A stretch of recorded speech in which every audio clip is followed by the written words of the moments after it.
Hello everyone. Today we are going to start the second part of the chapter, the last lesson.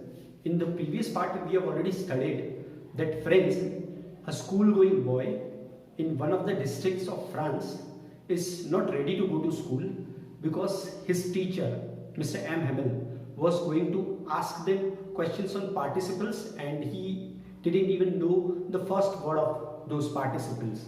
And he was even tempted by the sunny bright day, then the chirping of the birds. So he thought to spend the day outdoors.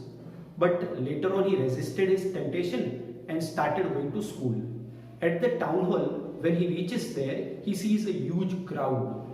Those people were standing and looking at the notice board, the bulletin board. There was a notice put up on that, and all the bad news in the last 2 years had come from the same notice board. So when he started walking, the old hosser, he asked him to go slow because he told him that he would reach the school within time. Now while he was going there, he was thinking that he would take advantage of the commotion and would enter the classroom. But as he reached the school, he found that the scene was unusual.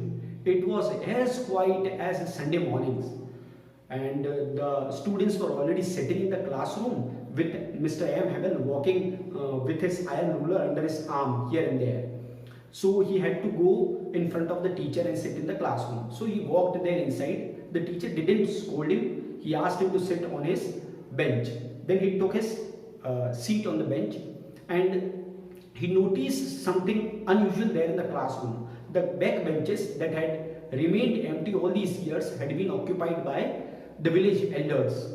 Then he even saw that Mr. M. Hamel was wearing his best Sunday dress, which he used to wear only on the time of inspection and during prize distribution days. So he was quite surprised. Then after that, M. Hamel announces that this was their last French lesson. After this, the next part starts. So part second.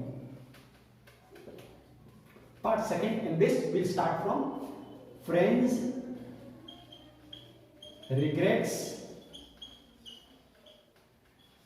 ignoring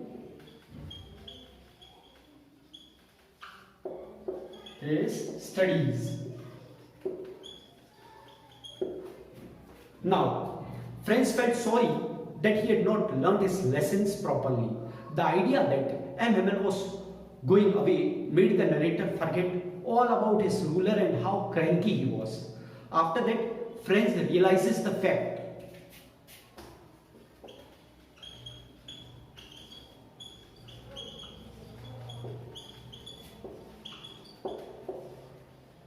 Franz realizes the fact. Now, what fact he realizes? He realizes that Mr. M. Hamel, why he had been in his best Sunday dress and why the village elders had occupied the back benches. It was just they have come to school to thank their master for the 40 years of sincere service to that school and to the nation, and even to show respect to the country which is now no more theirs, that had been occupied by the Germans, and French language which they were learning is not to be taught anymore in the school. After that, learning in the class.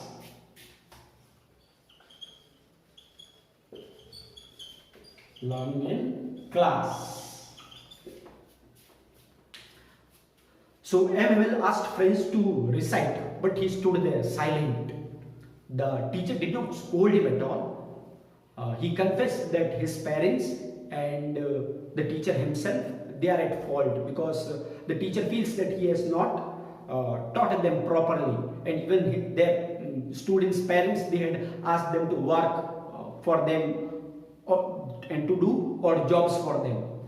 So after that he started boasting about French language, started speaking about French language. So he talked that French language is the best language of the world. It is the most clearest and the logical one. He asked them to safeguard it and among themselves, and he even tells them that it is the key to their prison.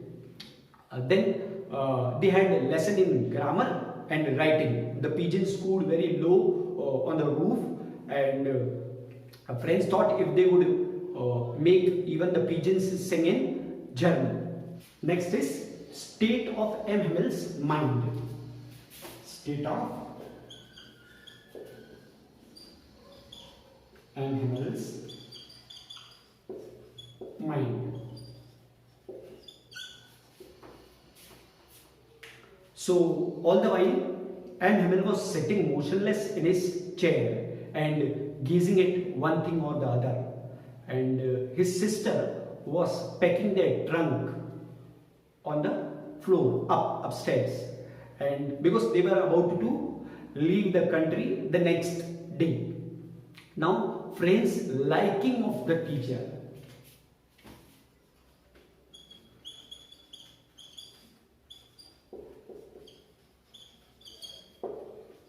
Of the teacher. Now friends develops intense liking for their teacher, the teacher M. Himmel, and he starts respecting him for his sincerity and his hard work. He feels sad that this man, Mr. M. Himmel, would depart the next day, and he even feels ashamed that he has not paid attention in his studies, and he even do not know participles of French language. Till now, friends, he had thought his books to be an extra burden. Now he suddenly feels that these are his best friends and he do not want to do away with them. Means he would not leave them. After writing, they had lesson in history, and even old Hauser started crying, and all at once the clock struck 12.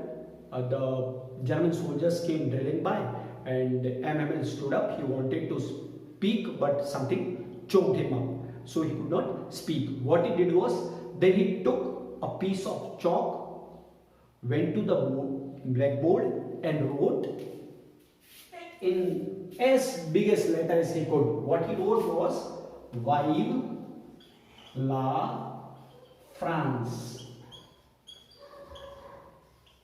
Vive la France, which means long live France. This was his last word that he had written on the board, just to show his patriotism towards his nation. That is now no more his, it belongs to the Germans.